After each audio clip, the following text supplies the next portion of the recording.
ಗೋವಿಂದೇ ದೇಹಿ ಭಕ್ತಿಂ ಭವತಿ ಚ ಭಗವನ್ನೂರ್ಜಿತಾಂ ನಿರ್ನಿಮಿತ್ತಾಂ ನಿರ್ವ್ಯಾಜಾಂ ನಿಶ್ಚಲಾಂ ಸದ್ಗುಣಗಣಬೃಹತೀಂ ಶಾಶ್ವತೀಂ ಆಸುದೇವ ನಾರಾಯಣಂ ನಮಸ್ಕೃತ್ಯ ನರಂ ಚೈವ ನರೋತ್ತಮಂ ದೇವೀಂ ಸರಸ್ವತೀಂ ವ್ಯಾಸಂ ತತೋ ಜಯಮುದೀರಯೇ ವಿಜಾನತಾಮವಿತ್ತಸ್ಯ ಮಧ್ವಸ್ಯ ಜಗತಿ ಗುರೋಃ ಪೂರ್ವಾಚಾರ್ಯ ಮಹಿಷ್ಠಾನಾಂ ಇಯಂ ಪ್ರಣತಿಮಾಲಿಕಾ. ದೇವರು ಹುಟ್ಟಿದ ಸಂದರ್ಭವನ್ನು ತೆಗೆದುಕೊಂಡು ಯಾರ್ಯಾರ ವಯಸ್ಸು ಎಷ್ಟು ಎಷ್ಟು ಅಂತ ಆಚಾರ್ಯರು ನಿರೂಪಣೆ ಮಾಡಿದ್ರು. ಎಲ್ಲರಿಗಿಂತ ದೊಡ್ಡವ ಉದ್ಧವ, ಕೃಷ್ಣನಿಗಿಂತ 7.5 ವರ್ಷ ದೊಡ್ಡವನು. ಕೃಷ್ಣನಿಗಿಂತ 3.5 ವರ್ಷ, ಉದ್ಧವನಿಗಿಂತ 3.5 ವರ್ಷ ಸಣ್ಣವ, 3 ವರ್ಷ. ಸಾತ್ಯಕಿ ಮತ್ತು ಕೃತವರ್ಮ, ಆಮೇಲೆ ಚೇಕಿತಾನ. ಅವರಾದ್ಮೇಲೆ 3 ವರ್ಷ ಆದಮೇಲೆ ವರ್ಷತ್ರಯೇ ತತ್ಪರತೋ ಯುಧಿಷ್ಠಿರನಿಗಿಂತ 1 ವರ್ಷ ಸಣ್ಣವ ಭೀಮಸೇನ.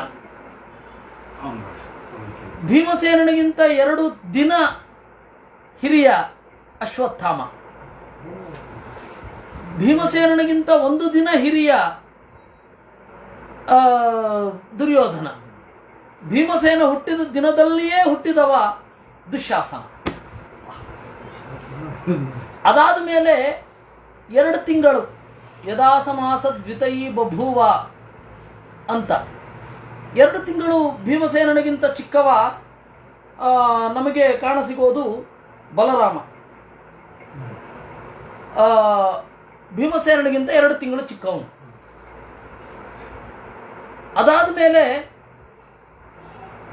ಅವನಿಗಿಂತ 3 ತಿಂಗಳು ಚಿಕ್ಕವ ಕೃಷ್ಣ.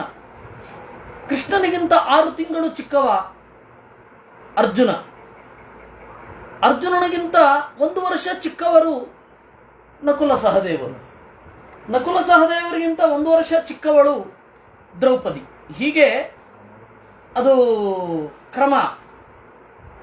ಆದಿಪರ್ವದ 135ನೇ ಅಧ್ಯಾಯದಲ್ಲಿ ಏನೊಂದು ವಯಸ್ಸಿನ ಅಂತರವನ್ನು ಹೇಳಿದ್ದಾರೆ. ಪಾಂಡವರ ಜೀವನದಲ್ಲಿ ಮುಖ್ಯ ಘಟನೆಗಳು ಅವರ ಯಾವ ಯಾವ ವಯಸ್ಸಿನಲ್ಲಿ ಆಯಿತು ಅಂತ ಹೇಳ್ತಾರೆ. ಅದನ್ನೆಲ್ಲವನ್ನು ಮ್ಯಾಚ್ ಮಾಡಿ ಆಚಾರ್ಯರು ತಾತ್ಪರ್ಯ ನಿರ್ಣಯದಲ್ಲಿ ಅಲ್ಲಿ ಹೇಳಿದ್ದಾರೆ. ಎಷ್ಟನೇ ವಯಸ್ಸಿನಲ್ಲಿ ಹೀಗೆ ನಡೀತು ಅಂತ ಒಬ್ಬರ ವಯಸ್ಸು ಹೇಳ್ತಾರೆ, ಉಳಿದವರದ್ದೆಲ್ಲ ನಾವು ತಿಳ್ಕೊಳ್ಬೇಕು. ಆಯ್ತಾ? ಇಷ್ಟು ನಿರೂಪಣೆ ಆಯಿತು.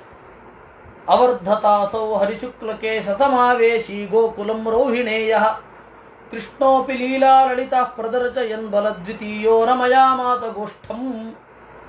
ಹರಿಶುಕ್ಲಕೇಶ ಸಮಾವೇಶಿ, ಸಂಕರ್ಷಣ ರೂಪಿ ಪರಮಾತ್ಮನ ಆವೇಶ ಬಲರಾಮನಲ್ಲಿ ಇತ್ತು. ಅಂತಹ ರೋಹಿಣಿಯ ಮಗನಾದ ರಾಮ ಗೋಕುಲದಲ್ಲಿ ಕೃಷ್ಣನೊಟ್ಟಿಗೆ ತಿರುಗಾಡಿದ. ಕೃಷ್ಣನೂ ಕೂಡ ಲಲಿತಾ ಲೀಲಾ ಪ್ರದರ್ಶಯನ್, ಅತ್ಯಂತ ಸೊಗಸಾದ ಲೀಲೆಗಳನ್ನು ತೋರಿಸುತ್ತಾ ಗೋಷ್ಠಂ ರಮಯಾಮಾಸ, ಗೋವುಗಳನ್ನು ಜನರನ್ನೂ ಆನಂದಗೊಳಿಸಿದ. ಸಪ್ರಾಕೃತಂ ಶಿಶುಮಾತ್ಮಾನಮುಚ್ಚೈ ವಿಜಾನಂತ್ಯ ಮಾತುರಾದರಚನಾಯ ವಿಜೃಂಭಮಾಣಃ ಅಖಿಲಮಾತ್ಮಸಂಸ್ಥಂ ಪ್ರದರ್ಶಯಾಮಾಸ ಕದಾಚಿದೀತಃ. ಸಹ ಪ್ರಾಕೃತಂ ಶಿಶುಂ ಆತ್ಮಾನಂ, ತನ್ನನ್ನು ಪ್ರಾಕೃತ ಶಿಶು ಎಂದು ತಿಳಿದುಕೊಂಡ ಮಾತುಹು ತಾಯಿಯಾದ ಯಶೋದೆಯ ಆದರ್ಶನಾಯ ಸ್ಫುಟವಾದ ತಿಳುವಳಿಕೆಗಾಗಿ ವಿಜೃಂಭಮಾಣ ತೂಕಡಿಸುವಂತೆ ಮಾಡ್ತಾ, ಆಕಳಿಸುವಂತೆ ಮಾಡ್ತಾ, ಅಖಿಲಂ ಆತ್ಮಸಂಸ್ಥಂ, ತನ್ನ ಒಳಗಡೆ ಇರುವ ಎಲ್ಲವನ್ನು ಪ್ರದರ್ಶಯಾಮಾಸ ತೋರಿಸಿದ. ಆ ಬಾಯಲ್ಲಿ ಬೊಂಬಾಯಿ ಮಾತ್ರ ಅಲ್ಲ, ಅಂತಹ ಬೊಂಬಾಯಿ ಸಾವಿರಾರು ನಗರಗಳು ಎಲ್ಲಿ ಇವೆ ಅಂತಹ 100 ದೇಶಗಳು, ಆ ತರಹದ ಹಿರಿದಾದ ಜಗತ್ತನ್ನು ಬಾಯಲ್ಲಿ ತೋರಿಸಿದ. ಸಾಂಡಂ ಮಹಾಭೂತ ಮನೋಭಿಮಾನ ಮಹತ್ಪ್ರಕೃತ್ಯ ವೃತಮಬ್ಜಾದಿಭಿ ಸುರೈ ಶಿವೈತನ್ನರದೇವ ನರದೈತ್ಯ ಸಂಘೈ ಯುತಂ ದದರ ಶಾಸ್ಯ ತನೌ ಯಶೋದಾ. ಮಹಾಭೂತ ಪಂಚಭೂತಗಳು, ಮನಸ್ಸು, ಅಹಂಕಾರ ತತ್ವ, ಮಹತ್ತತ್ವ, ಇಡೀ ಪ್ರಕೃತಿ, ಇವುಗಳಿಗೆ ಅಭಿಮಾನಿ ದೇವತೆಗಳಾದ ಬ್ರಹ್ಮಾದಿಗಳು, ಇವರೆಲ್ಲರಿಂದ ಕೂಡಿದ ಹಿರಿದಾದ ಮೊಟ್ಟೆ ಬ್ರಹ್ಮ ಅಂಡ. ಬ್ರಹ್ಮ ಅಂದರೆ ದೊಡ್ಡ, ಅಂಡ ಅಂದರೆ ಮೊಟ್ಟೆ. ನಾವು ಹೆಂಗೆ ಟ್ರಾನ್ಸ್ಲೇಟ್ ಮಾಡೋದು ಇಂಗ್ಲೀಷ್ಗೆ? ಬಿಗ್ ಎಗ್ ಅನ್ನೋದೇ. ಬ್ರಹ್ಮಾಂಡ ನಾವು ಟ್ರಾನ್ಸ್ಲೇಟೇ ಮಾಡ್ಲಿಕ್ಕೆ ಆಗಲ್ಲ. ಯೂನಿವರ್ಸ್ ಆಗೋಲ್ಲ, ಹ್ಯಾಲೋ ಏನು ಹೇಳ್ತಾರೆ, ಮಿಲ್ಕಿ ವೇ ಆಗೋದಿಲ್ಲ, ಎಂಥದೂ ಆಗಲ್ಲ. ಬ್ರಹ್ಮಾಂಡ ಅಷ್ಟೇ. ನಾವು ಅನುವಾದ ಮಾಡಲಾಗದ ಅನೇಕ ಸಂಸ್ಕೃತ ಪದಗಳಲ್ಲಿ ಇದೊಂದು. ಎಲ್ಲ ದೇವತೆಗಳನ್ನು ದೇವರು ಅಲ್ಲಿ ತೋರಿಸಿದ. ತನವು ಯಶೋಧ ದದರ್ಶ, ದೇವರ ಶರೀರದಲ್ಲಿ ನೋಡಿದಳು. ರಾಮರೂಪದಲ್ಲಿ ವಿಶ್ವರೂಪ ದರ್ಶನ ಯಾರಿಗಾಯಿತು ಅಂತ ಗೊತ್ತಿಲ್ಲ. ರಾವಣನ ಮೂಲಬಲವನ್ನು ಹೊಡೆಯುವಾಗ ಅವನು ವಿಶ್ವರೂಪದಂತೆ ಇರುವ ರೂಪವನ್ನು ತೋರಿದ, ಅದು ವಿಶ್ವರೂಪ ಆಗ್ತದೆ. ಆದರೆ ನಮಗೆ ಗೊತ್ತಿಲ್ಲ. ಯಾಕೆ ಅಂತಂದರೆ ಮೂಲ ರಾಮಾಯಣ ನಮಗೆ ಏನು ಅಂತ ಐಡಿಯಾ ಇಲ್ಲ. ವಾಲ್ಮೀಕಿ ರಾಮಾಯಣ ಅದನ್ನು ಧರ್ಮಾರ್ಥಗಳ ನಿರೂಪಣೆಗಾಗಿ ನಿರೂಪಣೆ ಮಾಡಿದೆ ರಾಮನನ್ನು. ಹೀಗಾಗಿ ಮೂಲ ರಾಮಾಯಣ ಸಿಗದೇ ಇರೋದರಿಂದ ಆಚಾರ್ಯರು ಕೂಡ ಇವರಿಗಿಷ್ಟು ಸಾಕು ಅಂತನ್ನುವ ಭಾವನೆಯಿಂದ ರಾಮಾಯಣವನ್ನು ಹೇಳಿರೋದ್ರಿಂದ ವೇದವ್ಯಾಸರೇ ಮೊದಲಾದವರು ರಾಮಾವತಾರವನ್ನು ಸಂಕ್ಷಿಪ್ತವಾಗಿ ನಿರೂಪಣೆ ಮಾಡಿರುವುದರಿಂದ ರಾಮ ವಿಶ್ವರೂಪ ತೋರಿಸದೇ ಇಲ್ಲವೇ ಗೊತ್ತಿಲ್ಲ. ಕೃಷ್ಣ 10 ಬಾರಿ ತೋರಿಸ್ಬಿಟ್ಟಿದ್ದಾನೆ. ವಸ್ತುತಃ ವೇದವ್ಯಾಸ ರೂಪದಲ್ಲಿಯೂ ನಾನು ಬಹಳ ಬಾರಿ ವಿಶ್ವರೂಪವನ್ನು ಕಂಡಿದ್ದೇನೆ ಅಂತ ಭೀಮಸೇನ ಹೇಳ್ತಾನೆ. ದೃಷ್ಟೋಸ್ಮಾಭಿರ್ಬಹುಚೋ ವ್ಯಾಸರೂಪೇ ಅಂತಾನೆ ಭೀಮಸೇನ.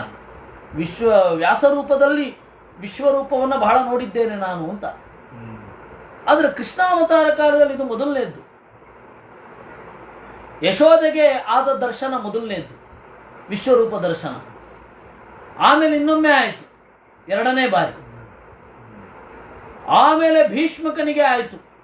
ಶ್ರೀಕೃಷ್ಣನ 25ನೇ ವಯಸ್ಸಿನಲ್ಲಿ ಭೀಷ್ಮಕನಿಗೆ ತೋರಿಸಿದ ಒಂದು ವಿಶ್ವರೂಪ. ಆಮೇಲೆ ಅರ್ಜುನನಿಗೆ ತೋರಿದ ವಿಶ್ವರೂಪ ಮಧ್ಯದಲ್ಲಿ ಆಯಿತು. ಅದಾದ ಮೇಲೆ ಅಂದರೆ ಯಾಗದ ಸಂದರ್ಭದಲ್ಲಿ, ಅದಾದ ಮೇಲೆ ಯುದ್ಧದ ಸಂದರ್ಭದಲ್ಲಿ ಅವಾಗ ಭಗವದ್ಗೀತೆಯಲ್ಲಿ ಉಲ್ಲೇಖಿತವಾದ ವಿಶ್ವರೂಪ. ಆಮೇಲೆ ಉದಂಕನಿಗೆ ತೋರಿದ ವಿಶ್ವರೂಪ. ಆಮೇಲೆ ಅದಕ್ಕಿಂತ ಮೊದಲು ಉದ್ಯೋಗ ಪರ್ವದಲ್ಲಿ ಧೃತರಾಷ್ಟ್ರನಿಗೆ ತೋರಿದ ವಿಶ್ವರೂಪ. ಹೀಗಾಗಿ ಬಹಳ ಬಾರಿ ವಿಶ್ವರೂಪದ ದರ್ಶನ ದೇವರು ಭಕ್ತರಿಗೆ ಮಾಡಿಸಿದ್ದಾರೆ. ಇದು ಮೊದಲನೆಯದ್ದು ಅಂತ ಲೆಕ್ಕ. ಅಂದರೆ ದೇವರು ಜನರಿಗೆ ತೋರುವ ಹಾಗೆ ಕೃಷ್ಣಾವತಾರ ಕಾಲದಲ್ಲಿ ಮೊದಲು ತೋರಿಸಿದ್ದೆ ಯಶೋದೆಗೆ. ಅವಳಿಗೆ ಅವಾಗ ಏನನ್ನಿಸ್ತು? ನಮೀಲ ಯಚ್ಚಾಕ್ಷಿಣಿ ಭೀತ ಜುಗೂಹ ಚಾತ್ಮಾನಮಥೋ ರಮೇತಃ ವಪುಸ್ವಕೀಯಂ ಸುಖಚಿತ್ ಸ್ವರೂಪಂ ಪೂರ್ಣಂ ಸತ್ಸು ಜ್ಞಾಪಯನಸ್ತಜ್ಜ ದರ್ಶಯತ್. ನಮೀಲ ಯಚ್ಚ ಅಕ್ಷಿಣಿ ಭೀತ ಬಹಳ ಅಳುಕಿದಳು, ತನ್ನನ್ನು ಮುದುಡಿಕೊಂಡಳು. ಜುಗೂಹ ಚ ಆತ್ಮಾನಂ, ಕಣ್ಗಳನ್ನು ಮುಚ್ಚಿದಳು, ತನ್ನ ಮೈಯನ್ನು ಮುದುಡಿಕೊಂಡಳು. ಏನು ಮುದುಡಿಕೊಂಡ್ರೆ ಏನಾಗಬೇಕಿದೆ? ಆದರೆ ಪರಮಾತ್ಮನ ರೂಪ ಹಾಗಾಗತ್ತಾ ಅಂದರೆ ಹೌದು, ಮೊದಲನೇ ಬಾರಿ ನೋಡುವವರಿಗೆ ಭಯ ಆಗೇ ಆಗತ್ತೆ ಅಂತ ಆಚಾರ್ಯರು ಬರೀತಾರೆ. ಮೊದಲನೇ ಬಾರಿ ದೇವರನ್ನು ಕಾಣುವವರಿಗೆ ಭಯ ಆಗೇ ಆಗತ್ತೆ. ಯಾಕೆ ಅಂದರೆ ಅದು ಕಂಡಿರಲ್ಲ. ಅಲ್ಲ, ಅರ್ಜುನನಷ್ಟು ಯಾರು ಭಯ ಪಟ್ಟಿಲ್ಲ ಅಂದರೆ ಹೌದು, ಅರ್ಜುನ ಸಂಹಾರಕವಾದ ರೂಪವನ್ನು ಕಂಡದ್ದು, ಹೀಗಾಗಿ ಅವನಿಗೆ ಭಯ ಆಯಿತು ಅಂತ. ಆ ತರಹದ ವೈಜ್ಞಾನಿಕ ವಿಚಾರಗಳನ್ನೆಲ್ಲ ಆಚಾರ್ಯರು ಭಾಷ್ಯದಲ್ಲಿ ಹೇಳ್ತಾರೆ. ಅದರಿಂದಾಗಿ ನಮೀಲ ಯಚ್ಚಾಕ್ಷಿಣಿ ಭೀತ ಭಯಗೊಂಡು ಕಣ್ಗಳನ್ನು ಮುಚ್ಚಿದಳು. ಜುಗೂಹಚ ಆತ್ಮಾನಂ, ತನ್ನನ್ನು ಮುದುಡಿಕೊಂಡಳು.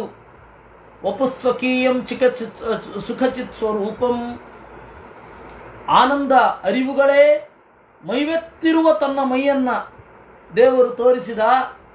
ಅವಳ ಮೂಲಕ ಇಡೀ ಜಗತ್ತಿಗೆ ತೋರಿಸಬೇಕು ಅಂತ. ಯಾಕೆಂದ್ರೆ ಅವನು ತೋರಿಸದೆ ಹೋದರೆ ಅದನ್ನು ವೇದವ್ಯಾಸರು ಯಾಕೆ ಉಲ್ಲೇಖ ಮಾಡ್ತಾರೆ ಅಂದರೆ ತಾನೇ ತೋರಿಸದೆ ತಾನೇ ಉಲ್ಲೇಖ ಮಾಡಲ್ಲ ಅಲ್ವಾ ದೇವರು. ಮತ್ತೆ ಉಳಿದವರು ಮಹಾಭಾರತದ ಟೈಮ್ ಟ್ರಾವೆಲ್ ಮಾಡಿ ಮಹಾಭಾರತವನ್ನು ನಾನು ಕಾಣಬೇಕು ಅಂತ ಸಾಕ್ಷಾತ್ಕರಿಸಿ ಕಾಣಬೇಕು ಅಂತಂದಾಗ ದೇವರು ಅದನ್ನು ಮಾಡಿದ್ದೇ ತೋರಿಸ್ತಾನಲ್ವಾ. ಅದರಿಂದಾಗಿ ಸತ್ಸುಜ್ಞಾಪಯನ್, ಸಜ್ಜನರಲ್ಲಿ ನೆನಪಿಸುವುದಕ್ಕಾಗಿ ನಮಗೆ ರಾಮಾಯಣವನ್ನು ಮಹಾಭಾರತವನ್ನು ನಮಗೆ ಆ ಮಟ್ಟದ ಶಕ್ತಿ ಬಂದೆ ಟೈಮ್ ಟ್ರಾವೆಲ್ ಮಾಡಿ ಅಲ್ಲೇನು ನಡೀತು ಅಂತ ನೋಡಬಹುದು. ದೇವರು ಅದಕ್ಕಾಗಿ ಇಲ್ಲಿ ತೋರಿಸಿದ್ದು. ಸಜ್ಜನರು ಅಲ್ಲಿ ಅವತ್ತು ನೋಡಿದವರು ಸಮಾಧಿಯ ಸ್ಥಿತಿಯಲ್ಲಿ ಯಾರ್ಯಾರಿದ್ರೂ ಅವರೆಲ್ಲರೂ ಕೂಡ ಯಶೋದೆಗೆ ಆಗುವ ಸಂದರ್ಭದಲ್ಲಿಯೇ ನೋಡಿದ್ದಾರೆ.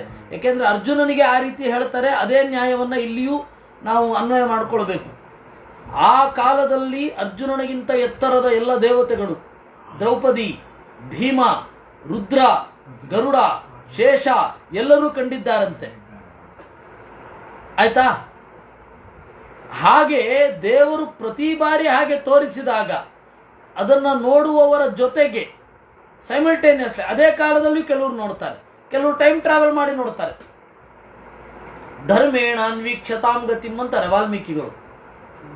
ಬ್ರಹ್ಮದೇವರ ಹತ್ರ ವರ ಪಡೆದು ಬ್ರಹ್ಮದೇವರ ಅನುಗ್ರಹದಿಂದ ಹಸಿತಂ ಹೃದಿತಂ ಯಚ್ಚ, ರಾಮನ ಸುತ್ತಲೂ ಏನು ಅಳು ಆಯಿತು, ನಗು ಆಯಿತು, ಏನು ನಡೀತು ಎಲ್ಲವನ್ನ ಅವರು ಮತ್ತೆ ಟೈಮ್ ಟ್ರಾವೆಲ್ ಮಾಡಿ ನೋಡಿದ್ರು ಅಂತಾನೆ ಅರ್ಥ, ನೋಡಿ ಬರೋದದ್ದು.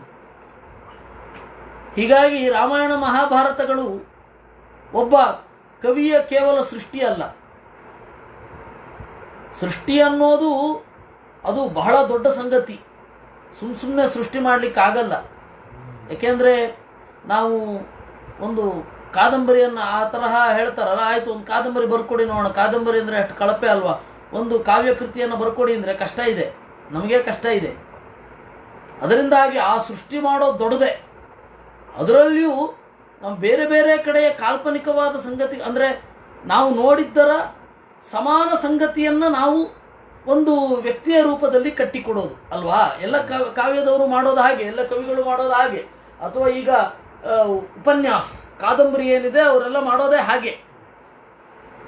ಆದರೆ ವೇದವ್ಯಾಸರ ಕವಿನಾಂ ಕವಿತ್ವ ಏನು ಅಂದರೆ ಟೈಮ್ ಟ್ರಾವೆಲ್ ಮಾಡಿ ಆ ಘಟನೆಯನ್ನು ಕಾಣಬಹುದು. ಆ ಒಂದು ಇದನ್ನು ಶಕ್ತಿಯನ್ನು ವೇದವ್ಯಾಸ ದೇವರು ತಮ್ಮ ಅನುಗ್ರಹ ಪಾತ್ರರಾದವರಿಗೆ ಕೊಡ್ತಾರೆ. ನಾವು ಈಗ ಒಂದು ಹಂತದಲ್ಲಿ ಅದನ್ನು ನೋಡ್ತಾ ಇದ್ದೇವೆ. ರಾಮಾಯಣ ಮಹಾಭಾರತಗಳನ್ನು ನಾವು ಓದುವಾಗ ನಾವು ಆ ಕಾಲಕ್ಕೆ ಹೋಗಿ ನೋಡಬಹುದು. ಹಾಗೆ ಆಗೋದು ಒಳಚಕ್ಷುಸ್ಸಿಗೆ ಆ ವ್ಯಕ್ತಿಗಳ ರೂಪಪೂರ್ವಕವಾಗಿ ಪರಿಚಯ ಆಗಬೇಕು. ಅದು ನಮ್ಮ ಗುರಿ. ಈಗ ಏನು ಅಂತಂದರೆ ನಾವು ಆ ಕಾಲಕ್ಕೆ ಹೋಗಿರ್ತೇವೆ ಮಾನಸಿಕವಾಗಿ, ಆ ರೂಪಗಳೆಲ್ಲ ಸ್ಪಷ್ಟ ಇರಲ್ಲ. ಸಾತ್ಯಕ್ಕೆ ಬಂದ ಅದು ವೇದವ್ಯಾಸರೇನು ಹೇಳ್ತಾರೆ, ಕೃಷ್ಣ ನಕ್ಕ, ನಗುತ್ತಾ ಕೈಯನ್ನು ಎತ್ತಿದ, ಅವೆಲ್ಲ ಧ್ಯಾನ ಆಗ್ಬಿಡ್ಬೇಕು. ಅದು ಸೆಮಿ ಮೆಡಿಟೇಷನ್, ಅದು ಹಾಗಾಗಬೇಕು. ಅದಕ್ಕಾಗಿ ವೇದವ್ಯಾಸರು ಆಧ್ಯಾನಾಯ ಅಲ್ವಾ, ಪ್ರಯೋಜನ ಭಾವಾತ್, ಅದನ್ನು ಓದ್ತಾ ಇರಬೇಕಾದ್ರೆ ನಿಮಗೆ ದೇವರ ರೂಪದ ಪೂರ್ತಿ ಆ ಚಿತ್ರಣ ಬರಬೇಕು. ಕಡೆಗಣ್ಣಿನಲ್ಲಿ ನೋಡ್ತಾ ಶ್ರೀಕೃಷ್ಣ ದ್ರೌಪದಿಯನ್ನ ಅವೆಲ್ಲ ಬರಬೇಕದು. ನಗತಾ ದೇವರು ಉತ್ತರ ಕೊಡೋದು, ವಾಲಿಯ ಉಗ್ರವಾದ ಮುಖ, ಯಾಕೆ ರಾಮ ನನ್ನನ್ನು ಕೊಂದೆ ಅಂತನ್ನುವಾಗ ನಿನಗಿನ್ನೂ ಗೊತ್ತಿಲ್ವೋ, ಧರ್ಮ ಗೊತ್ತಿಲ್ಲ ಅಂತ ಹೇಳಿ ನಗತಾ ರಾಮನು ಉತ್ತರ ಹೇಳೋದು ನಮ್ಮ ಮನಃಪಟಲದಲ್ಲಿ ಬರಬೇಕು. ಅದಕ್ಕಾಗಿ ಶ್ಲೋಕ ಓದಿ ಅದರ ಅರ್ಥವನ್ನು ಹೇಳಬೇಕು ಅಂತ ಅನ್ನೋದು. ಅದಕ್ಕಾಗಿ ವೇದವ್ಯಾಸರ ಶ್ಲೋಕ ಯಾಕೆ ಬೇಕು ಅಂದರೆ ಅದು ನಮ್ಮನ್ನು ಧ್ಯಾನಕ್ಕೆ ಕರ್ಕೊಂಡು ಹೋಗಬೇಕು. ಅದರಿಂದಾಗಿ ಸತ್ಸುಜ್ಞಾಪಯನ್, ಸಜ್ಜನರಲ್ಲಿ ಅದನ್ನು ನೆನಪಿಸುತ್ತಾ ನಾನು ಪೂರ್ಣ, ನಾನು ನಾರಾಯಣ, ಪ್ರಾಕೃತ ಶಿಶು ಅಲ್ಲ ಅಂತ ತೋರಿಸ್ತಾ ಅವಾಗ ತೋರಿಸಿದ. ಮುಂದಿನವರಿಗೆ ತೋರಿಸ್ತಾನೆ, ಅದರ ಹಿಂದಿನವರಿಗೆ ಗೊತ್ತಿತ್ತು, ಅವತ್ತಿನವರಿಗೂ ಗೊತ್ತಿತ್ತು. ಅದಕ್ಕೆ ಸತ್ಸುಜ್ಞಾಪಯನ್ ತದ್ವ್ಯದರ್ಶಯತ್, ಹಾಗೆ ತೋರಿಸಿದ. ಕದಾಚಿತ್ತಂ ಲಾಳಯಂತಿ ಯಶೋದ ವೋಢುಂ ನ ಚಕ್ನೋದ್ಭೂರಿಭಾರಾಧಿಕಾರ್ಥ ನಿಧಾಯತಂ ಭೂಮಿತಳೆ ಸ್ವಕರ್ಮ ಯದಾ ಚಕ್ರೇ ದೈತ್ಯ ಆಗಾತ್ ಸುಘೋರಃ. ಒಮ್ಮೆ ಯಶೋದೆ ಅವನನ್ನು ಮುದ್ದಿಸ್ತಾ ಇದ್ಲು. ಇದಕ್ಕಿದ್ದಾಗೆ ದೇವರು ಭಾರ ಆಗೋದ. ಅವಳಿಗೆ ಅದೇನೋ ಅನ್ನಿಸ್ಲಿಲ್ಲ. ಯಾಕೋ ಅವಳ ಮನಸ್ಸಿನ ಒಳಗಡೆ ಅದೇನು ಪ್ರಚೋದನೆ ಆಯಿತು ಅವಳಿಗೆ ಗೊತ್ತಿಲ್ಲದೆ ಅವಳು ಮಗುವನ್ನು ಕೆಳಗಡೆ ಇಟ್ಲು. ತನ್ನ ಕೆಲಸ ಮಾಡಲಿಕ್ಕೆ ಮನೆ ಒಳಗಡೆ ಹೋದ್ಲು. ಆಗ ಒಬ್ಬ ಘೋರನಾದ ದೈತ್ಯ ಬಂದ. ಯಾರವನು? ತೃಣಾವರ್ತೋ ನಾಮತ ಕಂಸಭೃತ್ಯ ಸೃಷ್ಟ್ವಾತ್ಯುಗ್ರಂ ಚಕ್ರವಾತಂ ಶಿಶುಂ ತಂ ಆದಾಯಾದಂತರಿಕ್ಷಂ ಸತೇನ ಶಸ್ತಕಂಠಗ್ರಾಹ ಸಮೃದ್ಧವಾಯು. ತೃಣಾವರ್ತ ಅಂತ ಅವನ ಹೆಸರು. ಕಂಸನ ಭೃತ್ಯ. ಮಕ್ಕಳನ್ನು ಕೊಲ್ಲುವುದರಲ್ಲಿ ಆನಂದವನ್ನು ಅನುಭವಿಸ್ತಾ ಇದ್ದ ಮುಠಾಳರಲ್ಲಿ ಅವನೊಬ್ಬ. ಅವನೇನು ಮಾಡಿದ? ಚಕ್ರವಾತಂ ಅತ್ಯುಗ್ರಂ ಸೃಷ್ಟ್ವಾ, ಉಗ್ರವಾದ ಸುಂಟರ ಗಾಳಿಯನ್ನು ಸೃಷ್ಟಿ ಮಾಡಿ ಈ ಶಿಶುವನ್ನ ಮೇಲ್ಗಡೆ ಎತ್ಕೊಂಡು ಹೋದ. ದೇವರು ಕಂಠಗ್ರಾಹ ಸಮೃದ್ಧವಾಯು, ಅವನ ಕುತ್ತಿಗೆಯನ್ನು ಹಿಚುಕಿ ಉಸಿರಾಡಲಾಗದಂತೆ ಮಾಡಿ ಸಾಯಿಸಿದ. ಪಪಾತ್. ಇದು ವಾದಿರಾಜರು ಹೇಳ್ತಾರೆ, ಇವನು ಕಣ್ಣಿಗೆ ಧೂಳೆರಚಿದ್ದು ಹೇಗಿತ್ತು ಅಂತಂದ್ರೆ, ವಾದಿಗಳು ತರತರದ ಶಾಸ್ತ್ರ ಪ್ರಕ್ರಿಯೆಗಳಿಂದ ಸಜ್ಜನರ ಕಣ್ಣಿಗೆ, ಸಜ್ಜನರ ಮನಸ್ಸಿಗೆ ಸಂಶಯವನ್ನ ಬಿತ್ತುವ ಹಾಗೆ ಅವನು ಕಣ್ಣಿಗೆ ಮಣ್ಣೆರಚಿದ ಅಂತ ವಾದಿರಾಜರು ಈ ತೃಣಾವರ್ತನ ಸಂಹಾರವನ್ನ ಅಧ್ಯಾತ್ಮಪರವಾಗಿ ಹೇಗೆ ಅನುಸಂಧಾನ ಮಾಡಬಹುದು ಅನ್ನೋದಕ್ಕೆ ವಾದಿರಾಜರು ಕೊಟ್ಟಿದ್ದಾರೆ. ಎಲ್ಲಿ? ರುಗ್ಮಿಣೀಶ ವಿಜಯದಲ್ಲಿ. ಪಪಾತ ಕೃಷ್ಣೇನ ಹತಶಿಲಾತಳೆ ತೃಣಾವರ್ತ ಪರ್ವತೋದಗ್ರದೇಹ ಸುವಿಸ್ಮಯಂ ಚಾಪುರಥೋ ಜನಾಸ್ತೆ ತೃಣಾವರ್ತಂ ವೀಕ್ಷ ಸಂಚೂರ್ಣಿತಾಂಗಂ. ದೇವರೇನು ಮಾಡಿದ? ಅವನನ್ನ ಕೊಂದ. ಅವನು ಕೆಳಗಡೆ ಬಿದ್ದ, ದೊಡ್ಡ ಬಂಡೆಯ ಮೇಲೆ ಬಿದ್ದ. ಹಿರಿದಾದ ಬೆಟ್ಟದಂತಹ ಮೈಯವನದು. ಆ ಮೈಯ ಮೇಲ್ಗಡೆ ಮಗು ಆಡ್ತಾ ಇದೆ. ಸುವಿಸ್ಮಯಂ ಚ ಆಪುಹು, ಸುವಿಸ್ಮಯವನ್ನ ಹೊಂದಿದರು. ಸು ಏನದು? ಯಾಕೆ ವಿಸ್ಮಯ ಸಾಕಲ್ವಾ? ಯಾಕೆಂದ್ರೆ ಸಂಸ್ಕೃತದಲ್ಲಿ ಒಂದು ಕೆಟ್ಟ ರೋಗ ಇದೆ. ಸು ಚ ಅಪಿ, ಇದು ಸುಮ್ಮನೆ ಪ್ರಯೋಗ ಮಾಡೋದು ಶ್ಲೋಕ ಪೂರಣಕ್ಕಾಗಿ. ಮಧ್ವಾಚಾರ್ಯ ಹಾಕಿ ಪ್ರಯೋಗ ಮಾಡಲ್ಲ ಅಲ್ವಾ? ನಿರ್ಣಯ ಭಾವಚಂದ್ರಿಕಾಕಾರರು ಹೇಳ್ತಾರೆ, ಉದಗ್ರಂ ಉನ್ನತಂ ಅಥೋ ಹತಸ್ಯ ರಕ್ಷಸಃ ವಕ್ಷಸ್ಯ ಅಕ್ಷತಗಾತ್ರಸ್ಯ ಬಾಲಕೃಷ್ಣಸ್ಯ ದರ್ಶನ ಸಮನಂತರಮೇವ ಸಪದಿ ಪರ್ವತಗಾತ್ರೋಪಿ ಹತಃ ಸರ್ವಶಶ್ಚೂರ್ಣಿತಾಂಗಃ ಪತಿತಃ ಇತಿ ವಿಸ್ಮಯಃ. ಬೆಟ್ಟದಂತೆ ಎತ್ತರವಾದ ಗಟ್ಟಿಯಾದ ದೇಹದ ರಕ್ಕಸನೂ ಸತ್ತ ಅಂತನ್ನೋದು ವಿಸ್ಮಯ. ಸುಕೋಮಲ ಗಾತ್ರ ಶಿಶುಕಃ ಅಯಂ ಅಕ್ಷತಃ ಸ್ವಯಂ ಅವಿಸ್ಮಯ ಕ್ರೀಡತೀತಿ ಸುವಿಸ್ಮಯ. ಅತ್ಯಂತ ಮಿದುವಾದ ಮೈಯ ಮಗು ಸತ್ತಿಲ್ಲ ಅಂತನ್ನೋದು ಸುವಿಸ್ಮಯ. ವಿಸ್ಮಯ ಏನು? ಕಠಿಣವಾದ ಮೈಯ, ಬಿರುಸಾದ ಮೈಯ ರಕ್ಕಸ ಸತ್ತ ಅಂತ ವಿಸ್ಮಯ, ಮಗು ಸಾಯಲಿಲ್ಲ ಅಂತ ಸುವಿಸ್ಮಯ ಅಂತಂದ್ರು. ಒಂದೊಂದು ಪದದಲ್ಲಿಯೂ ಆ ದಲಕೃತ್ಯ ಚಿಂತನೆ ಮಾಡಿ ಬರೆಯೋದಿದೆಯಲ್ಲ ತಾತ್ಪರ್ಯ ನಿರ್ಣಯಕ್ಕೆ, ಅದೆಂತ ಸೊಗಸು ಅದು. ಅಕೃಧ್ಯತಾಂ ಕೇಶವೋನುಗ್ರಹಾಯ ಶುಭಂ ಸ್ವಯೋಗ್ಯಾದಧಿಕಂ ನಿಹಂತುಂ ಸಕೃಧ್ಯತಾಂ ನವನೀತಾದಿಮುಷ್ಣನ್ ಚಚಾರ ದೇವೋ ನಿಜ ಸತ್ಸುಖಾಂಬುದಿಃ. ಅಕೃಧ್ಯತಾಂ ಕೇಶವ ಅನುಗ್ರಹಾಯ, ದೇವರು ಸಿಟ್ಟು ಮಾಡಿಕೊಳ್ಳದವರ ಅನುಗ್ರಹಕ್ಕಾಗಿ ಅಥವಾ ಅವರ ಯೋಗ್ಯತೆಗಿಂತ ಅಧಿಕವಾಗಿರುವ ಪುಣ್ಯವನ್ನು ನಾಶ ಮಾಡಲಿಕ್ಕಾಗಿ ನವನೀತಾದಿ ಮುಷ್ಣನ್, ಬೆಣ್ಣೆ ಮೊದಲಾದವುಗಳನ್ನು ಕದಿಯುತ್ತಾ ತಿರುಗಾಡಿದೆ. 2 ವರ್ಷದ 3 ವರ್ಷದ ಮಗುವಿಗೆ ತನ್ನದ್ಯಾವುದು ಪರರದ್ಯಾವುದು ಅಂತನ್ನುವ ಭೇದವೇ ಇರಲ್ಲ. ಇದ್ದದ್ದಕ್ಕೆಲ್ಲ ಕೈ ಹಾಕತ್ತೆ. ಕೆಲವರು ಸಂತೋಷಪಟ್ಟರು, ಅವರಿಗೆ ಪುಣ್ಯ ಬಂತು. ಕೆಲವರು ಮಗುವಿನ ಕಿರಿಕಿರಿಯಿಂದ ಸಿಟ್ಟು ಮಾಡಿಕೊಂಡ್ರು, ಪಿರಿಪಿರಿ ಮಗು ಇದು ಅಂತ ಹೇಳಿ ಸಿಟ್ಟು ಮಾಡಿಕೊಂಡ್ರು. ಅವರ ಯೋಗ್ಯತೆಗಿಂತ ಅಧಿಕವಾದ ಪುಣ್ಯವನ್ನು ನಾಶ ಮಾಡಿದ. ಹೀಗೆ ತಿರುಗಾಡಿದ. 3-4 ವಯಸ್ಸು ಅಷ್ಟೇ. ಇದು ಮುಂದಿನದ್ದಕ್ಕೆ ಹೋಯ್ತು. ಮತ್ತೆ ವಾಪಸ್ ಬರ್ತಾರೆ. ಮತ್ತೆ ವಾಪಸ್ ಬಂದು ಅರ್ಜುನನ ಜನನವನ್ನು ಹೇಳ್ತಾರೆ. ಅರ್ಜುನನ ಜನನದ ಬಗ್ಗೆ ಬರ್ತಾರೆ. ಅರ್ಜುನನ ಜನನವನ್ನ ಹೇಳಿಲ್ಲ, ಹೇಳಿಯಾಗಿದೆ. ಯಸ್ಮಿನ್ ಲಬ್ಧೆ ಭಾದ್ರಪದೇ ತಮಾತೆ ಸಿಂಹಸ್ತಯೋರ್ ಗುರುರವ್ಯೋ ಪರೇಚಃ ಉದೈತ್ತತ ಫಾಲ್ಗುನೇ ಫಲ್ಗುನೋ ಭೂತ್ ಗತೇ ತತೋ ಮಾದ್ರವತಿ ಬಭಾಷೆ. ಯಸ್ಮಿನ್ ಲಬ್ಧೆ ಭಾದ್ರಪದೇ, ಯಾವ ವರ್ಷದಲ್ಲಿ ಭಾದ್ರಪದ ಮಾಸದಲ್ಲಿ ಸಿಂಹ ಮಾಸ ಇತ್ತೋ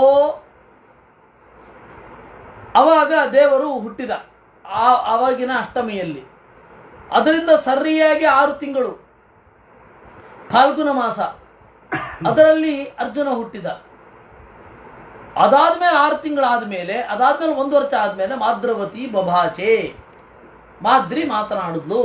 ನೋಡಿ, ಸ್ಪಷ್ಟವಾಗಿ ರೋಹಿಣ್ಯ ಮರ್ಧರಾತ್ರೇತು ಯದಾ ಕಾಳಾಷ್ಟಮಿ ಭವೇತ್. ಕಾಳ ಅಂದ್ರೆ ಅಲ್ಲಿ ಕೃಷ್ಣ ಪಕ್ಷ.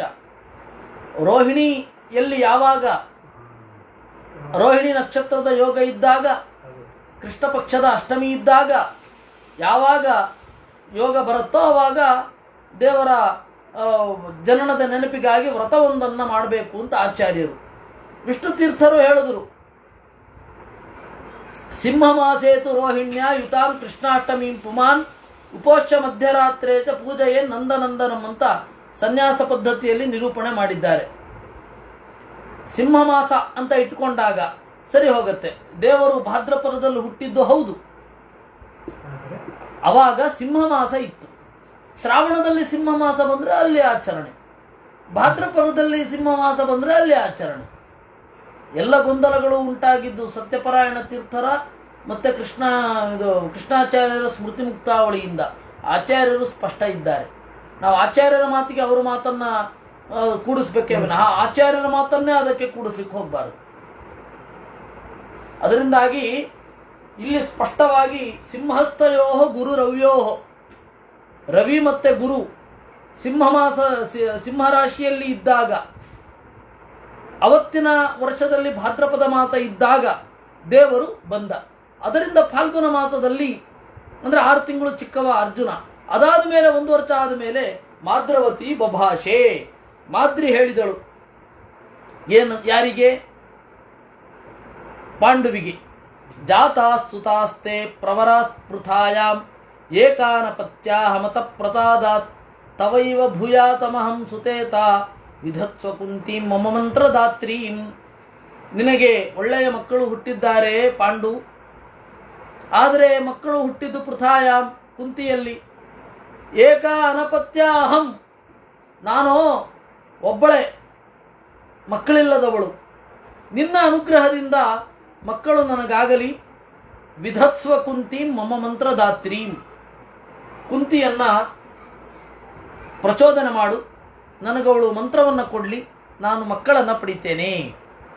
ಇತೀರಿತ ಪ್ರಾಹ ಪೃಥಾಂ ತಮಾದ್ರೈ ದಿಶಸ್ವ ಮಂತ್ರಂ ಸುತದಂ ವರಿಷ್ಠಂ ಇತ್ಯೂಚಿ ವಾಂಸಂ ಪ್ರತಿಮಾ ಹಯಾದವಿ ದದ್ಯಾಂ ತ್ವದರ್ಥೇತು ಸಕೃತ್ ಫಲಾಯ. ಈ ರೀತಿಯಾಗಿ ಪಾಂಡುವಿಗೆ ಹೇಳಿದಾಗ ಪಾಂಡುವಿಗೆ ಕರುಣೆ ಮೂಡಿತು ಮಾದ್ರಿಯಲ್ಲಿ. ಅವನು ಹೋಗಿ ಕುಂತಿಗೆ ಹೇಳಿದ, ಮಾದ್ರಿಯೈ ಮಂತ್ರಂ ದಿಶಸ್ವ, ಮಾದ್ರಿಗೆ ಮಂತ್ರವನ್ನು ಉಪದೇಶ ಮಾಡು. ಆಗ ಅವಳು ಹೇಳಿದಳು, ತ್ವದರ್ಥೇ ದದ್ಯಾಂ, ನನಗೆ ಮಾದ್ರಿಯಲ್ಲಿ ನಂಬಿಕೆ ಇಲ್ಲ, ನಿನಗಾಗಿ ಕೊಡ್ತೇನೆ, ಅದು ಸಕೃತ್ ಫಲಾಯ, ಒಮ್ಮೆ ಮಾತ್ರ ಫಲ ಬರಲಿ ಅಂತ. ಉವಾಚ ಮಾದ್ರ್ಯೈ ಸುತದಂ ಮನುಂಚ ಪುನಃ ಫಲಂತೇನ ಭವಿಷ್ಯತೀತಿ ಮಂತ್ರಂ ಸಮಾದಾಯ ಚ ಮದ್ರಪುತ್ರಿ ವ್ಯಚಿಂತಯತ್ಸ್ಯಾನ್ನು ಕಥಂ ದ್ವಿಪುತ್ರ. ಅವಳು ಕುಂತಿ ಮಾದ್ರಿಗೆ ಉಪದೇಶ ಮಾಡಿ, ಇದು 1 ಸರ್ತಿ ಮಾತ್ರ ನಿನಗೆ ಮಗು ಆಗೋದು, ಮತ್ತೆ ಆ ಫಲ ನಿನಗೆ ಸಿಗೋದಿಲ್ಲ ಅಂತ ಹೇಳಿದ್ಲು. ಇವಳು ಯೋಚನೆ ಮಾಡಿದ್ಲು,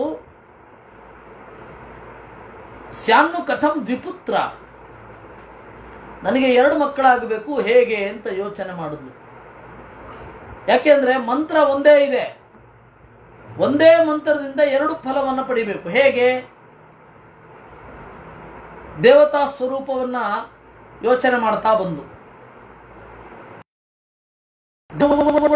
ಅನುಗುಣವಾಗಿ ಮಂತ್ರ ಅನ್ನೋದು ಕೆಲಸ ಮಾಡ್ತದೆ, ಅಥವಾ ಈ ಮಂತ್ರಕ್ಕನುಗುಣವಾಗಿ ದೇವತಾ ಸ್ವರೂಪವನ್ನ ಅಡ್ಜಸ್ಟ್ ಮಾಡ್ಕೊಳ್ಬಹುದು. ಹೇಗೆ ಅಂತ ಯೋಚನೆ ಮಾಡಿದಾಗ ಸದಾ ವಿಯೋಗೌ ದಿವಿಜೇಶು ದಸ್ರೌ ನ ಚೇತಯೋರ್ನಾಮ ಭೇದ ಕ್ವಚಿದ್ಧಿ ಏಕಾ ಭಾರ್ಯಾ ಸೈತಯೋರಪ್ಯುಷಾಹಿ ತದಾಯಾತಃ ಸಕೃತಾವರ್ತನಾದ್ವೌ. ಸದಾ ಅವಿಯೋಗೌ ದಿವಿಜೇಶು ದಸ್ರೌ, ಅಶ್ವಿದೇವತೆಗಳು ಅಂತ ಹೇಳ್ತಾರೆ.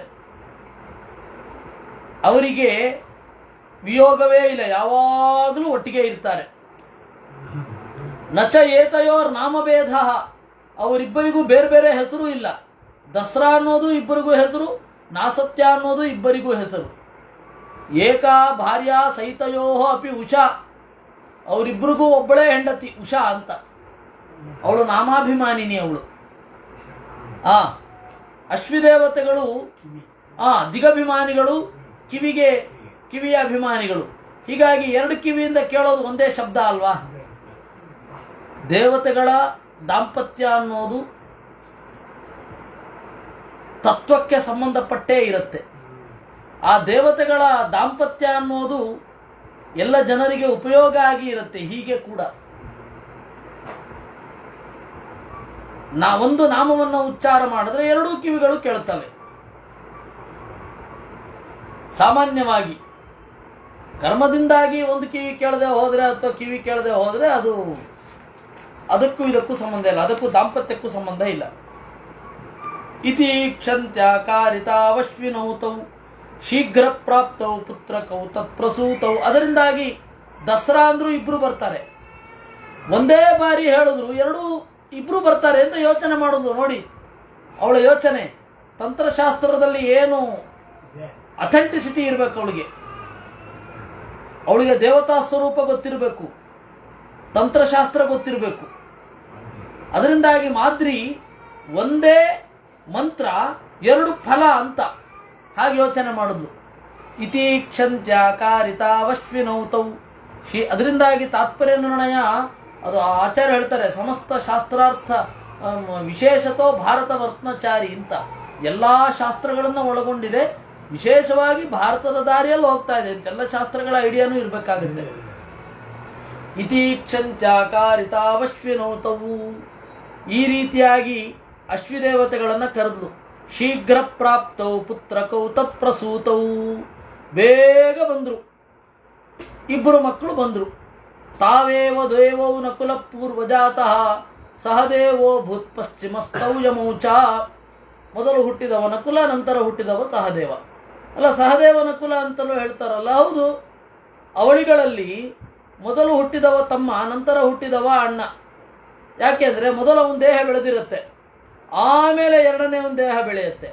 ಹೊರಗಡೆ ಬರಬೇಕಾದ್ರೆ ಆ ಮುಂದೆ ಇದ್ದವನು ಮೊದಲು ಬರ್ತಾನೆ, ಮೊದಲು ಹುಟ್ಟಿದವನು ನಂತರ ಬರ್ತಾನೆ. ಅದಕ್ಕೆ ಯಮಳರು ಅಂತ. ಅವರಿಬ್ಬರನ್ನೂ ಅಣ್ಣ ಅನ್ಬೋದು, ಇಬ್ಬರನ್ನೂ ತಮ್ಮ ಅನ್ಬೋದು. ಆ ತರಹದ ಮೊದಲು ದೇಹ ಫಾರ್ಮೇಷನ್ ಆಯಿತು ಯಾರ್ದು ಅಂತ ತೆಗೆದುಕೊಂಡ್ರೆ ಅವನು ಅಣ್ಣನೇ. ಭೂಮಿಗೆ ಬಂದವನು ಮೊದಲು ಯಾರು ಅಂತ ತಗೊಂಡ್ರೆ ಅವನು ಅಣ್ಣನೇ. ಪುನರ್ಮನೋಫಲವತ್ವಾಯ ಮಾದ್ರಿ. ಹೀಗೆ ನಕುಲ ಸಹದೇವರು ಬಂದರು. ಕುಲೇ ನಾಸ್ತಿ ಸಮೋ ರೂಪೆ ಯಸ್ಯೇತಿ ನಕುಲ ಸ್ಮೃತಃ ಅಂತ ವಿರಾಟ ಪರ್ವದಲ್ಲಿ ಉಂಟು. ಇಡೀ ಕುಲದಲ್ಲಿ ಇವನಂತೆ ರೂಪ ಇರುವವರು ಯಾರೂ ಇಲ್ಲ, ಅದರಿಂದಾಗಿ ನಕುಲ ಅಂತ ಅವನ ಹೆಸರು. ಅಣ್ಣಂದಿರ ಜೊತೆಗೆ ಆಟ ಆಡಲೆಂದೇ ಹುಟ್ಟಿದವ ಸಹದೇವ, ಸಹದೀವ್ಯತಿ. ಮತ್ತೆ ಯಾವಾಗಲೂ ದೇವ ಅಂದರೆ ರಾಜ, ರಾಜನ ಜೊತೆಗೆ ಇರ್ತಿದ್ದ ಅಂತ, ಅದರಿಂದಾಗಿ ಸಹದೇವ. ಪುನರ್ಮನೋಫಲವತ್ವಾಯ ಮಾದ್ರಿ ಸಂಪ್ರಾರ್ಥಯಾಮಾಸ ಪತಿಂ ತದುಕ್ತ ಪೃಥಾವಾದೀತ್ ಕುಟಿಲೈಚ ಮದಾಜ್ಞಾಮೃತೇ ದೇವಾವು ಆಹ್ವಯಾಮಾತ ದಸ್ರವು. ಆಮೇಲೆ ಮಾದ್ರಿ ಕೇಳಿದಳು, ಇನ್ನೊಂದು ಮಂತ್ರ ಕೊಟ್ಬಿಡು ಅಂತ. ಯಾರಿಗೆ? ಗಂಡನಿಗೆ ಕೇಳಿದ್ದು. ಪಾಂಡು ಹೋಗಿ ಕುಂತಿಗೆ ಸಂದೇಶ ಒಯ್ದ, ಅವಳಿಗೆ ಇನ್ನೊಂದು ಮಂತ್ರ ಬೇಕಂತೆ ಅಂತ. ಆಗ ಪೃಥಾವಾದೀತ್ ಕುಂತಿ ಹೇಳ್ತಾಳೆ, ಕುಟಿಲೈಷಾ, ಇವಳು ವಕ್ರಳು. ಮದಾಜ್ಞಾ ಮೃತೇ ದೇವವು ಆಹ್ವಯ ಮಾತ. ನನ್ನ ಹತ್ರ ಕನ್ಸರ್ನೆ ಮಾಡಲಿಲ್ಲ, ನಿನ್ನ ಹತ್ರನೂ ಮಾಡಲಿಲ್ಲ. ಯಾವ ದೇವತೆಯನ್ನು ಕರಿಬೇಕು, ಯಾಕೆ ಕರಿಬೇಕು, ಹೇಗೆ ಕರಿಬೇಕು ಹೇಳಲೇ ಇಲ್ಲ. ಸೀದಾ ಕರ್ಕೊಂಡಿದ್ದೆ, ಖುಷಿ ಬಂದಾಗ ಮಾಡಿದ್ದು. ಇನ್ನೊಮ್ಮೆ ನನ್ನನ್ನು ಈ ರೀತಿ ಒತ್ತಾಯ ಮಾಡಬೇಡ ಅಂದ್ಬಿಟ್ಲು. ಯಾಕೆ? ನಿನ್ನ ಅನುಜ್ಞೆ ಇಲ್ಲದೆ ಕೇಳಿದರೆ ಇಷ್ಟೊಂದು ನಿನಗೆ ಸಿಟ್ಟು ಭಯ ಎಲ್ಲ ಯಾಕೆ ಅಂತ ಹೇಳಿದರೆ, ಅಥೋ ವಿರೋಧಂಚ ಮದಾತ್ಮಜಾನಾಂ.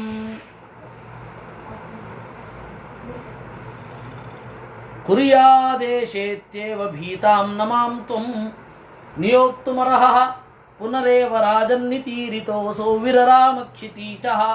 ಇವೆಲ್ಲ ದರ್ಶನವೇ ನೋಡಿ. ಅವಳು ಕುಂತಿ ಹೇಳಿದ್ಲು, ನನ್ನ ಮಕ್ಕಳಿಗೂ ನನಗೂ ಇವಳು ವಿರೋಧ ತಂದು ಬಿಡ್ತಾಳೆ. ನನ್ನ ಮಕ್ಕಳು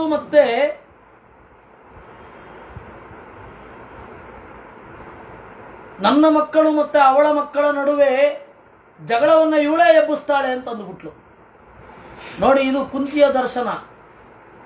ಕುಂತಿ ಇದ್ದದ್ದು ಪೊಲಿಟಿಕಲ್ ಫೀಲ್ಡಿನಲ್ಲಿ, ಎಲ್ಲ ನೋಡ್ತಾ ಇದ್ಲು ಹೇಗೆ ಮನುಷ್ಯರ ಮೆದುಳು ಕೆಲಸ ಮಾಡುತ್ತೆ ಅಂತ. ಆದರೆ ಮಾದ್ರಿ ತಾನು ಯಾಕೆ ಸಹಗಮನಕ್ಕೆ ಅಂತ ಹೇಳಿದ ಕಾರಣವೇ ಬೇರೆ. ನಮ್ಮ ದೇಶದಲ್ಲಿ ಗಂಡ ಸತ್ತೊಡನೆ ಇನ್ನೊಬ್ಬನನ್ನು ಮದುವೆ ಆಗೋದು ಅಪರಾಧವೇ ಅಲ್ಲ. ಅಂದರೆ ಮದ್ರ ದೇಶ, ಅಂದರೆ ಈಗಣ ಪಾಕಿಸ್ತಾನದ ಪಂಜಾಬ್.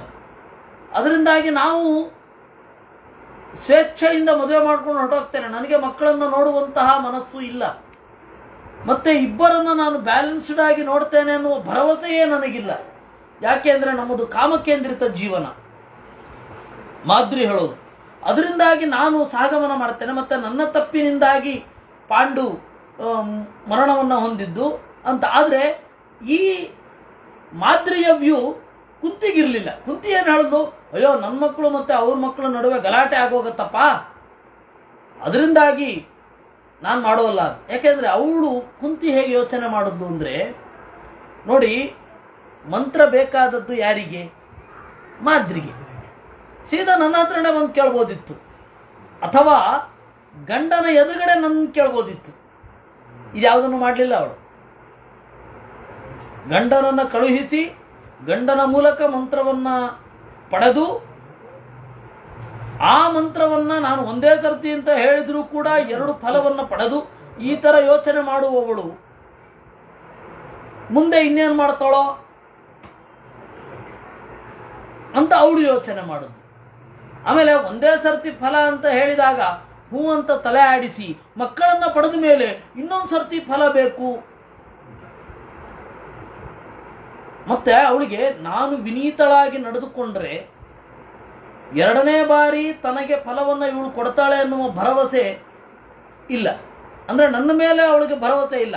ನನ್ನ ಒಳ್ಳೆಯತನದಿಂದ ಕುಂತಿಯನ್ನು ಇನ್ಫ್ಲೂಯೆನ್ಸ್ ಮಾಡಬಹುದು ಅಂತಲೂ ಅವಳಿಗನ್ನಿಸಿಲ್ಲ. ಅಂದರೆ ಇವಳು ಕುಟಿಲಳು. ಆದರೆ ಮಾದ್ರಿ ಅವಳು ಅನಲೈಸ್ ಮಾಡಿಕೊಂಡಿದ್ದು ಹೇಗೆ, ಅದು ಡಿಫ್ರೆನ್ಸ್ ಇದೆ. ಅದರಿಂದಾಗಿ ದರ್ಶನ ಈ ತರಹದಿಂದಲೇ ಸಾವಿಗೆ ಕಾರಣಗಳಾದವು ಅಂತ ಅವಳು ಅಂದ್ಕೊಂಡ್ಳು. ಆದರೆ ಸಾವಿಗೆ ಕಾರಣ ಇದೆಲ್ಲಕ್ಕಿಂತ ಬೇರೆಯದ್ದೇ ಆದ ಒಂದು ಕಾರಣ. ಮಾದ್ರಿಯೂ ಕಾರಣ ಅಲ್ಲ. ಯಾಕೆಂದರೆ ಮಾದ್ರಿಯೂ ಚೆಲುವೆ, ಕುಂತಿಯೂ ಚೆಲುವೆ. ಮಾದ್ರಿಯನ್ನೇ ನೋಡಿ ಇವನಿಗೆ ಯಾಕೆ ಆ ವಸಂತ ಮಾಸದ ಅಥವಾ ಒಳ್ಳೆಯ ಋತು, ಒಳ್ಳೆಯ ಪರಿಸರ ಇರುವಾಗ ಇವನಿಗೆ ಯಾಕೆ ಅವಳ ಮೇಲೆ ಆಸೆ ಆಯಿತು? ಅದಕ್ಕೆ ಬೇರೆ ಕಾರಣ ಇದೆ. ಅದರಿಂದಾಗಿ ನಾವು ಅಂದ್ಕೊಳ್ಳೋದು ಒಂದು, ಎದುರುಗಡೆ ಇರೋರು ಅಂದ್ಕೊಳ್ಳೋದು ಒಂದು, ನಿಜವಾದ ಕಾರಣ ಬೇರೆನೇ ಇರುತ್ತೆ. There are 3 dimensions. ಅಲ್ಲೊಂದು ಇಲ್ಲೊಂದು 3D, ಅಲ್ಲೊಂದು ಇಲ್ಲೊಂದು. ಆದರೆ ನಿಜವಾದ ಕಾರಣವೇ ಬೇರೆ. ಅದು ದೇವ್ರಿಗೆ ಗೊತ್ತು. ದೇವರ ಅನುಗ್ರಹದಿಂದ ಆಚಾರ್ಯರಿಗೆ ಗೊತ್ತು. ಅದರಿಂದಾಗ ಅವ್ರು ಬರೋದು. ಹೀಗಾಗಿ ಮಹಾಭಾರತದ ಈ ಮಾತುಗಳನ್ನು ನಾವು ಯಾವ ಭಾಷೆಯಲ್ಲಿ ಇದೆ, ದರ್ಶನವೋ, ದರ್ಶನ ಗುಹ್ಯವೋ ನೋಡಬೇಕಾಗತ್ತೆ. ಎಷ್ಟು ಲೇಯರ್ಸ್ ಇರುತ್ತೆ ಒಂದು ಘಟನೆಯ ಹಿಂದೆ. ನಮ್ಮ ದೃಷ್ಟಿ ಏನೇನಿರುತ್ತೆ ಅದನ್ನು ಮಹಾಭಾರತಕ್ಕೆ ಅನ್ವಯಿಸಿ ತೆಗೆದುಕೊಳ್ಳಬೇಕು. ಅದಕ್ಕಾಗಿ ಆಚಾರ್ಯರು ತಾತ್ಪರ್ಯ ನಿರ್ಣಯ ಬರೆದದ್ದು. ಅದಕ್ಕೆ ನಿಯೋಕ್ತುಮರ್ಹಃ ಪುನರೇವ ರಾಜನ್ನಿತೀರಿತೋ ಸೌವಿರರಾಮಕ್ಷಿತೀಶಃ. ಅದರಿಂದಾಗಿ ನನ್ನನ್ನು ನೀನು ಬಲವಂತ ಮಾಡಬೇಡ ಅಂದ್ಬಿಟ್ಲು ಕುಂತಿ. ನನಗೆ ಭಯ ಆಗ್ತಾ ಇದೆ, ಇಷ್ಟು ಅವಳ ಬಗ್ಗೆ ನನಗೆ ಭಯ ಆಗ್ತಾ ಇದೆ, ನೀನು ಮತ್ತೆ ನನಗೆ ಹೇಳಬೇಡ, ಅವಳಿಗೆ ಮಂತ್ರ ಕೊಡು ಅಂತ. ಅವನು ಸುಮ್ಮನಾಗ್ಬಿಟ್ಟ. ಹೆಚ್ಚು ಒತ್ತಾಯ ಮಾಡಲಿಕ್ಕೆ ಆಗಲ್ಲ ಅಂತ. ವಿರರಾಮಕ್ಷಿತೀಶಃ ಏನು ಕನ್ವಿನ್ಸ್ ಮಾಡಲಿಕ್ಕೆ ಹೋಗಲಿಲ್ಲ. ಮಾದ್ರಿಯನ್ನ ವಹಿಸ್ಕೊಂಡು ಬರ್ಲಿಕ್ಕೆ ಹೋಗಲಿಲ್ಲ. ಮಾದ್ರಿಯ ಪರವಾಗಿ ಆರ್ಗ್ಯೂ ಮಾಡಲಿಲ್ಲ.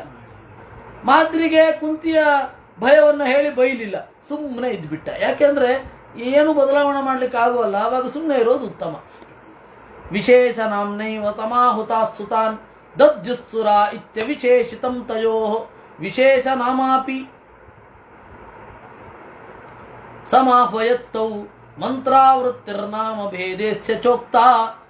ನೋಡಿ, ದೇವತೆಗಳು ವಿಶೇಷ ನಾಮದಿಂದ ಕರೆದ್ರೆ ಮಾತ್ರ ದೇವತೆಗಳನ್ನ ಮಕ್ಕಳನ್ನ ಕೊಡ್ತಾರೆ ಅಂತ ಅದರ ಲಿಮಿಟೇಷನ್. ಮಂತ್ರ ಎಷ್ಟು ಸರ್ತಿ ಬೇಕಾದರೂ ಬಳಸ್ಕೊಳ್ಬಹುದಿತ್ತು.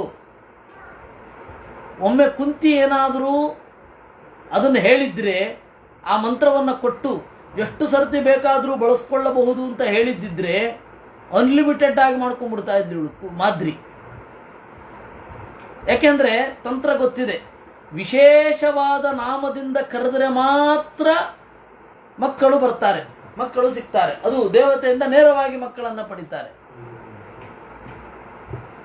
ವಿಶೇಷ ನಾಮಾಪಿ ಸಮಾಹ್ವಯತ್, ವಿಶೇಷ ನಾಮದಿಂದಲೇ ಕರೆದದ್ದು.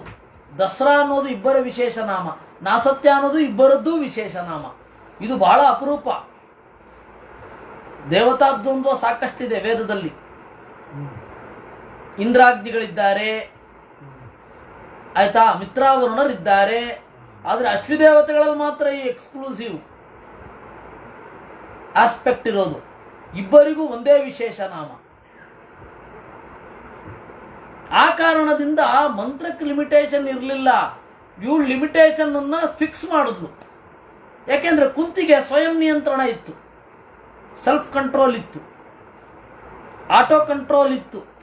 ಆದರೆ ಮಾದ್ರಿಗದಿಲ್ಲ. ಯಾಕೆಂದ್ರೆ ಅದು ಪರಿಸರದ ಪ್ರಭಾವ, ಎನ್ವಿರಾನ್ಮೆಂಟಲ್ ಫೋರ್ಸ್. ವಸ್ತುತಃ ಆ ಎರಡೂ ಮದ್ರದೇಶದ ಸ್ವಭಾವ ಏನು ಅನ್ನೋದನ್ನ ಕರ್ಣನ ಬಾಯಲ್ಲಿ ಕೇಳಬೇಕು. ಕರ್ಣ ಪರ್ವತ ತನಕ ಕಾಯಬೇಕು. ಇವತ್ತಿಗೂ ಇಂಡಿಯನ್ ಪಂಜಾಬ್ ಮತ್ತೆ ಪಾಕಿಸ್ತಾನಿಯನ್ ಪಂಜಾಬದ ಜನರು ಹಾಗೇ ಇದ್ದಾರೆ.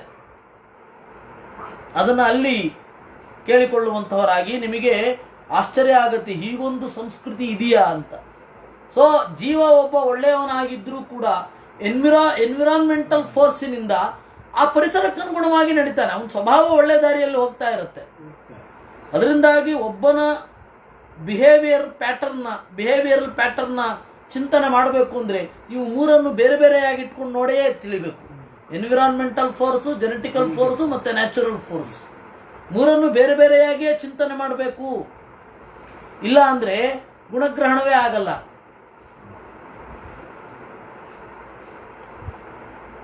ಆಮೇಲೆ ಭಾರತದಲ್ಲಿ, ಅದು ಕರ್ನಾಟಕದಲ್ಲಿ ಮಾತ್ರ ಸಾತ್ವಿಕರೇನು ಇಲ್ವಲ್ಲ, ಜಗತ್ತಿನ ಎಲ್ಲೆಡೆ ಇದ್ದಾರೆ. ಎಲ್ಲ ಕಡೆ 3 ಜನ ಇದ್ದಾರೆ, ಸಾತ್ವಿಕರು, ರಾಜಸರು, ತಾಮಸರು. ಅವರವರು ಆಯಾ ಪರಿಸರ ಪ್ರಭಾವದಿಂದ ಯಾವ ರೀತಿ ಚಿಂತನೆ ಮಾಡ್ತಾ ಇರ್ತಾರೆ ಅನ್ನೋದೆಲ್ಲ ಮುಖ್ಯ ಆಗತ್ತಲ್ವಾ. ಅದರಿಂದಾಗಿ ನಮ್ಮ ಶಾಸ್ತ್ರ ಬಹಳ ವಿಸ್ತಾರ ಅಂತ ಯೋಚನೆ ಮಾಡಬೇಕಲ್ವಾ ನಾವು. ಹೀಗಾಗಿ ಮಾದ್ರಿ ಒಂದು ಎನ್ವಿರಾನ್ಮೆಂಟಲ್ ಫೋರ್ಸಿನಿಂದಾಗಿ ಸ್ವಲ್ಪ ಕರಪ್ಟ್ ಆಗಿದ್ದು.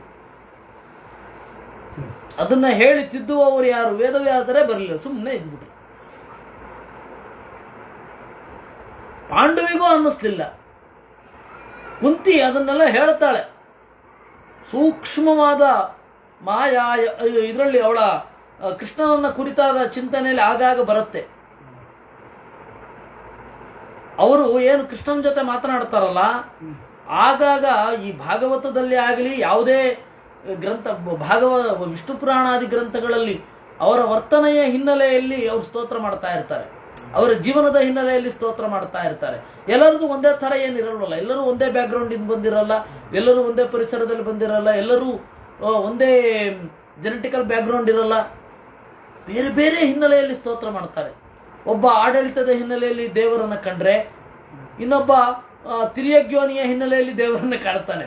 ಅದೆಲ್ಲ ಯುನೀಕ್ ಆಗಿ ದೇವರ ಗುಣಗಳನ್ನು ನಮಗೆ ಹೇಳುತ್ತೆ. ನಾವು ಹಾಗೆ ಯೋಚನೆ ಮಾಡಬೇಕು. ಅದರಿಂದ ಮಾದ್ರಿ ಪರಿಸರ ಪ್ರಭಾವದಿಂದಾಗಿ ಎಲ್ಲ ಸಂಪನ್ನಳಾಗಿದ್ಲು. ಒಂದು ಸ್ವಲ್ಪದರಲ್ಲಿ ಜಾರಿ ಬಿದ್ಲು, ವಿಶೇಷ ನಾಮದಿಂದ ಕರೆದ್ಲು. ಹೀಗಾಗಿ 2 ಮಂತ್ರ ಬೇಕೇ ಆಗಲಿಲ್ಲ, ಒಂದೇ ಮಂತ್ರದಿಂದ. ಮಂತ್ರಾವೃತ್ತಿರ್ ನಾಮಭೇದೇಸ್ಯ ಚೋಕ್ತ, ಒಂದೊಮ್ಮೆ ಅವರಿಬ್ಬರಿಗೂ ವಿಶೇಷ ನಾಮ ಇದ್ದಿದ್ದರೆ ಬೇರೆ ಬೇರೆ ಮಂತ್ರಗಳಿರ್ತಿತ್ತು. ಬೇರೆ ಮಂತ್ರಗಳೇ ಬರಲಿಲ್ಲ, ಒಂದೇ ನಾಮ. ಇದು ದೇವತಾ ಸ್ವರೂಪವನ್ನು ಆಳವಾಗಿ ಚಿಂತನೆ ಮಾಡಿದ್ರೆ ಮಾತ್ರ ದೇವತಾ ಸ್ವರೂಪ ಯಾರು ಗೊತ್ತಿರುತ್ತೋ ಅವ್ರಿಗೆ ಗೊತ್ತಿರುತ್ತೆ. ಆಚಾರ್ಯರಿಗೆ ಗೊತ್ತಿತ್ತು ಬರೋದು. ಇಲ್ಲ ಅಂದರೆ ಮಹಾಭಾರತ ನೀವು ನೋಡಿದ್ರೆ ಅಶ್ವದೇವತೆಗಳು ಬಂದರು, ಇಬ್ಬರು ಮಕ್ಕಳಾಗೋದು ಅಂದರೆ ಹೇಗೆ? ಯಾಕೆಂದರೆ ಅವರಿಬ್ಬರು ಬಂದರು, ಇಬ್ಬರು ಮಕ್ಕಳನ್ನು ಕೊಡ್ಲಿಕ್ಕೆ ಆಗಲ್ಲ. ಒಬ್ಬ ಇಬ್ಬರು ಮಕ್ಕಳನ್ನು ಕೊಡ್ಬೋದು, ಅವಳಿ ಮಕ್ಕಳನ್ನ. ಯೋಚನೆ ಮಾಡಿ ನೀವು. ಒಬ್ಬ ಇಬ್ಬರು ಮಕ್ಕಳನ್ನು ಕೊಡಬಹುದು, ಇಬ್ಬರು ಮಕ್ಕಳನ್ನ ಎಲ್ಲಿ ಕೊಡೋದುಂಟು ಒಂದು ಹೆಣ್ಣಿಗೆ? ಇದನ್ನ ಯಾರು ಸಾಧ್ಯತೆಯನ್ನೇ ಯೋಚನೆ ಮಾಡಿರಲ್ಲ. ಸಾಧ್ಯತೆ ಯೋಚನೆ ಮಾಡಿದವ್ರಿಗೆ ಆಚಾರ ಉತ್ತರ ಕೊಟ್ಟಿರ್ತಾರೆ. ಇಲ್ಲ ಅಂದ್ರೆ ನಕುಲ ಸಹದೇವ ಅಚ್ಚುದೇವತೆಗಳು ಬಂದ್ರು, ಇಬ್ರು ಮಕ್ಕಳಾದ್ರು, ಅಯ್ಯೋ ರಾಮ, ಇಬ್ರು ಬಂದು ಒಂದೇ ಹೆಣ್ಣಿನಲ್ಲಿ ಇಬ್ರು ಮಕ್ಕಳನ್ನು ಕೊಡ್ಲಿಕ್ಕಾಗತ್ತಾ ಅಂತ ಪ್ರಶ್ನೆ ಮಾಡಿಕೊಂಡ್ರೆ ಅದು ಭೂತಾಕಾರವಾಗಿ ನಿಲ್ಲುತ್ತೆ. ಆ ಪ್ರಶ್ನೆಯೇ ಬರದೆ ಹೋದ್ರೆ ಸುಖ. ಜ್ಞಾನಂ ಬಂಧ ಅಲ್ವೇ ಶಿವಸೂತ್ರ ಹೇಳೋದು. ವಿಜ್ಞಾನ ಭೈರವ ತಂತ್ರದಲ್ಲಿ ಜ್ಞಾನಂ ಬಂಧ, ಜ್ಞಾನವೇ ಬಂಧನ, ಅಜ್ಞಾನವೇ ಸುಖ. Ignorance is bliss. ನಾವು ಆ ಪರಿಸ್ಥಿತಿ ಇರಬಾರ್ದಲ್ವಾ? ಜ್ಞಾನದಿಂದ ಬಂದ ಸುಖವನ್ನೇ, ಜ್ಞಾನವೇ ಪುರುಷಾರ್ಥ ಅಲ್ವಾ? ಇಷ್ಟು ಕುಂತಿ ಮಾದ್ರಿಯರ ಮುಸುಕಿನ ಗುದ್ದಾಟ, ಶೀತಲ ಸಮರ, ತಣ್ಣಗಿನ ಹೋರಾಟ. ಅಚ್ಚ ಕನ್ನಡದಲ್ಲಿ ಹೇಳೋದಾದ್ರೆ ಥಂಡಿ ಬವರ. ಬವರ ಅಂದ್ರೆ ಯುದ್ಧ ಅಂತ, ಬವರ ಬವರ. ಯುಧಿಷ್ಠಿರಾದ್ದೇಶು ಚತುರ್ಷು ವಾಯು ಸಮಾವಿಷ್ಟ ಫಲ್ಗುನೇಥೋ ವಿಚೇತಾತ್ ಯುಧಿಷ್ಠಿರೇ ಸೌಮ್ಯ ರೂಪೇಣ ವಿಷ್ಟ ವೀರೇಣ ರೂಪೇಣ ಧನಂಜಯೇ ಸೌ. ಯುಧಿಷ್ಠಿರಾದಿಗಳಲ್ಲಿ 4 ಜನರಲ್ಲಿ ಮುಖ್ಯ ಪ್ರಾಣ ವಿಶೇಷ ರೂಪದಿಂದ ಆವಿಷ್ಟನಾಗಿದ್ದ. ಯುಧಿಷ್ಠಿರನಲ್ಲಿ ಸೌಮ್ಯ ರೂಪದಿಂದ ಆವಿಷ್ಟನಾಗಿದ್ದ. ವೀರ್ಯವನ್ನು ತೋರಿಸುವ ರೂಪದಿಂದ ಅರ್ಜುನನಲ್ಲಿ ಇದ್ದ. ಶೃಂಗಾರ ರೂಪಂ ಕೇವಲಂ ದರ್ಶಯಾನಃ ವಿವೇಚ ವಾಯುರ್ಯಮಜೌ ಪ್ರಧಾನಃ ಶೃಂಗಾರ ಕೈವಲ್ಯಮಭೀಪ್ಸಮಾನಃ ಪಾಂಡುರ್ಹಿ ಪುತ್ರಂ ಚಕಮೇ ಚತುರ್ಥಂ. ಇನ್ನು ಶೃಂಗಾರ ರೂಪವನ್ನು ತೋರಿಸುತ್ತಾ ಮುಖ್ಯ ಪ್ರಾಣ ಯಮಜೌ ವಿವೇಶ ನಕುಲ ಸಹದೇವರನ್ನು ಪ್ರವೇಶ ಮಾಡಿದ. ಶೃಂಗಾರ ಕೈವಲ್ಯಮಭೀಪ್ಸಮಾನಃ, ಶೃಂಗಾರ ಕೇವಲ ಶೃಂಗಾರ ರೂಪ ಇರಬೇಕು ಅಂತ ಹೇಳಿ ಪಾಂಡು 4ನೇ ಮಗನನ್ನ ಕೇಳಿದ್ದಲ್ವಾ? ಅದು ಕುಂತಿಯಲ್ಲಿ ಆಗಲಿಲ್ಲ, ಮಾದ್ರಿಯಲ್ಲಿ ಆಯಿತು.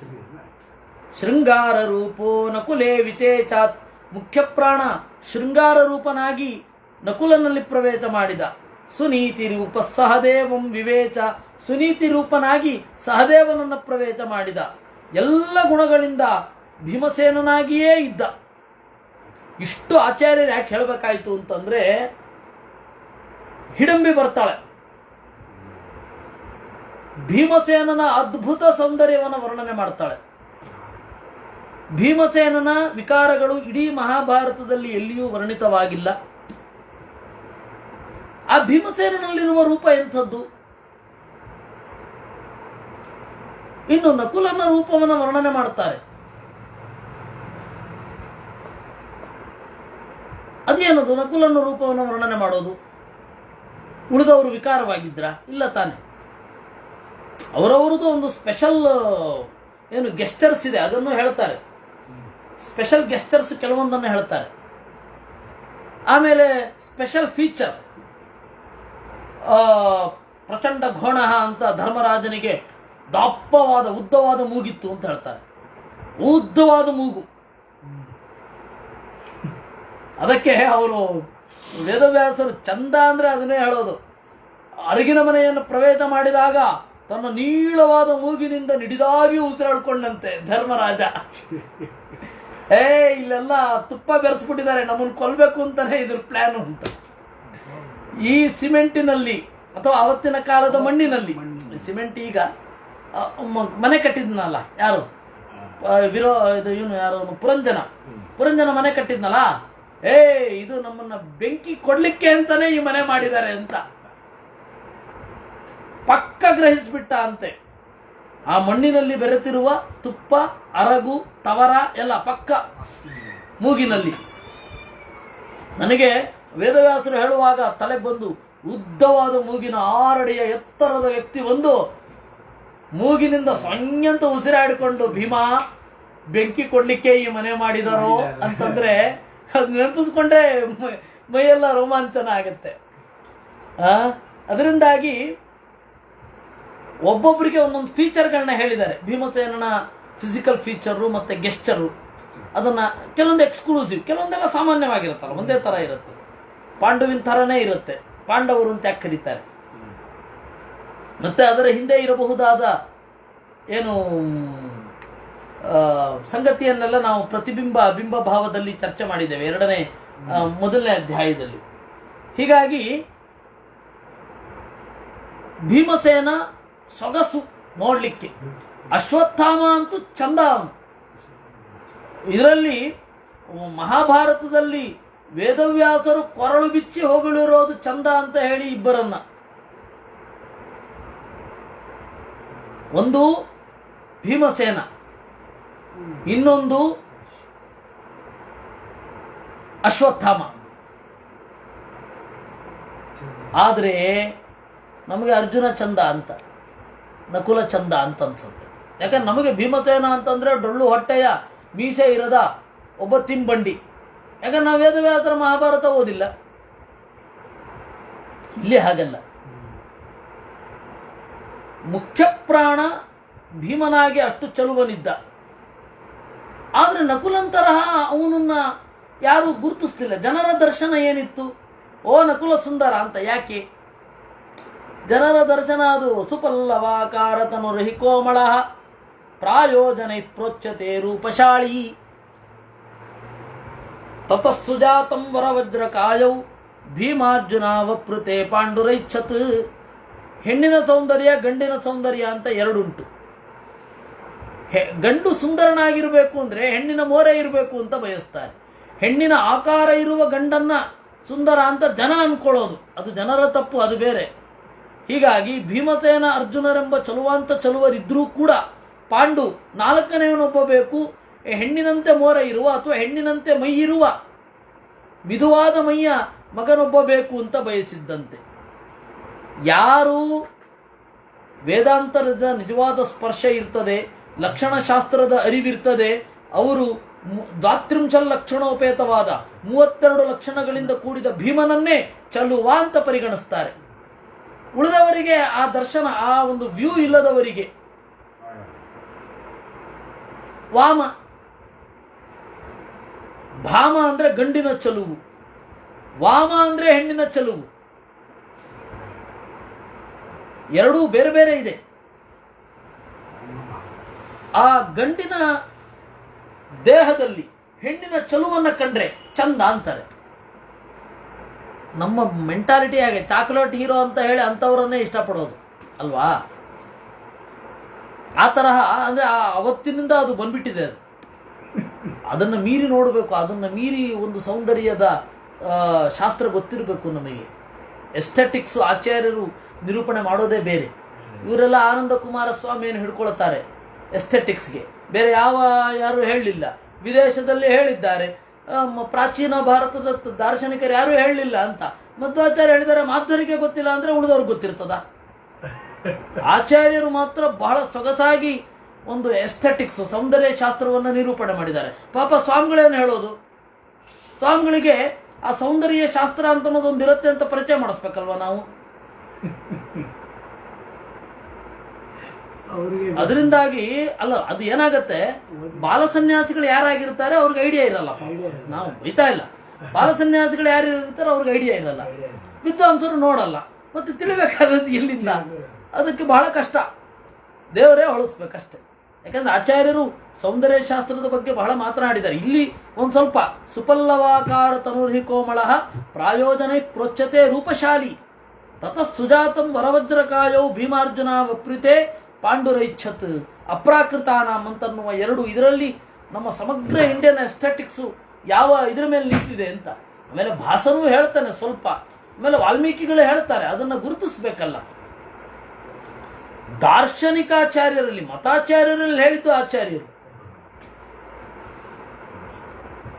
ಹೀಗಾಗಿ ಇದನ್ನು ನಾವು ಗಮನಿಸಬೇಕು. ಉಳಿದದ್ದು ಏನಿದೆ ವಸ್ತುತಃ ಇದು ಮುಗಿಯುತ್ತೆ. ಆದರೆ ಅತೀತೇಂದ್ರ ಏವತೆ ವಿಷ್ಣು ಷಷ್ಠಾಹ ಅನ್ನೋದು ವೇದಕ್ಕೆಲ್ಲ ಹೋಗಿ ನಮ್ಮನ್ನು ಕರ್ಕೊಂಡು ಬರುತ್ತೆ. ಬೇರೆ ಬೇರೆ ಮನ್ವಂತರಗಳನ್ನು ಹೇಳುವ ಪುರಾಣಗಳಿಗೆ ಇದು ಕರ್ಕೊಂಡು ಹೋಗುತ್ತೆ. ಅದರಿಂದಾಗಿ ಅದನ್ನು ನಾಳೆಯೇ ಮಾಡುವ. ಕೃಷ್ಣಾರ್ಪಣಮಸ್ತು. ಇಷ್ಟಾಗಿಯೂ 3 ನಿಮಿಷ ಜಾಸ್ತಿ ಮಾಡಿದ್ದೇನೆ ನಾನು. ನಾಳೆ ಮಾಡುವ. ಕೃಷ್ಣಾರ್ಪಣಮಸ್ತು.